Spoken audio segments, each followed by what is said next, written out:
বাংলাদেশের সকল পেশাজীবী সংগঠন 11 থেকে 20 ফোরাম, তৃতীয় শ্রেণী কর্মচারী সমিতি, 17 থেকে 20 গ্রেড কর্মচারী সমিতি, তৃতীয় শ্রেণী কর্মচারী সমিতি, বিশ্ববিদ্যালয় চতুর্থ শ্রেণী কর্মচারী ইউনিয়ন, বিশ্ববিদ্যালয় মঞ্জুরি কমিশন, প্রাথমিক শিক্ষক সমিতি, শিক্ষক সমাজ সহ যত পেশাজীবী সংগঠন রয়েছে সকল পেশাজীবী সংগঠনকে আগামী 17 তারিখ ঢাকা রিপোর্টার্স ইউনিটিতে সকাল 9 ঘটিকায় 1:4 অথবা 1:5 হিসাবে গ্রেড সংখ্যা কমিয়ে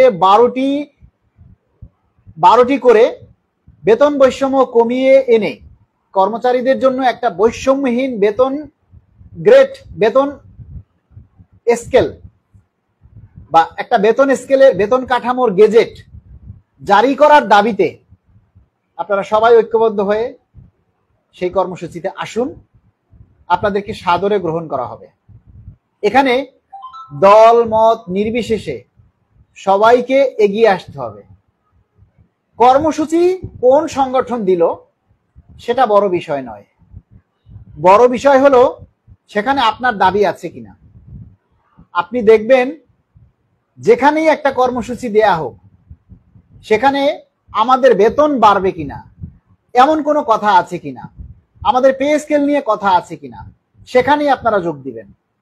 এতে হবে কি, আমাদের দাবির গুরুত্ব পাবে, আমাদের কর্মসূচিগুলি সফল হবে, প্রত্যেকটা সংগঠনের কর্মসূচি সফল হবে।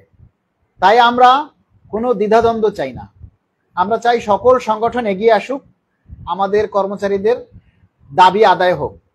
কেননা 10টা বছর আমরা 2টা পে স্কেল থেকে বঞ্চিত। 10টা বছরে আমরা দুইটা পে স্কেল পেতাম।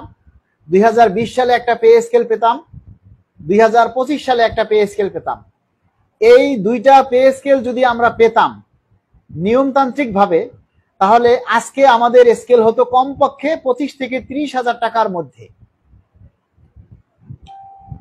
তাই 2টা পে স্কেলকে সমন্বয় করে আমরা সর্বনিম্ন 35 হাজার টাকা দাবি করছি। সেই হিসাবে আমরা যদি এখন সরকার 1:8 হিসাবে আমাদেরকে পে স্কেল দেয়, তাহলে সেই 2015 সালের আবার পুনরাবৃত্তি ঘটবে, কর্মচারীদের কোনো লাভ হবে না। এই যে সাধারণ কর্মচারী বলেন, পুলিশ বলেন, সেনাবাহিনী বলেন, র্যাব বলেন, বিজিবি বলেন, সব জায়গায় ছোট কর্মচারী আছে, প্রত্যেকেরই পরিবার আছে, প্রত্যেকেরই পেটে ক্ষুধা আছে।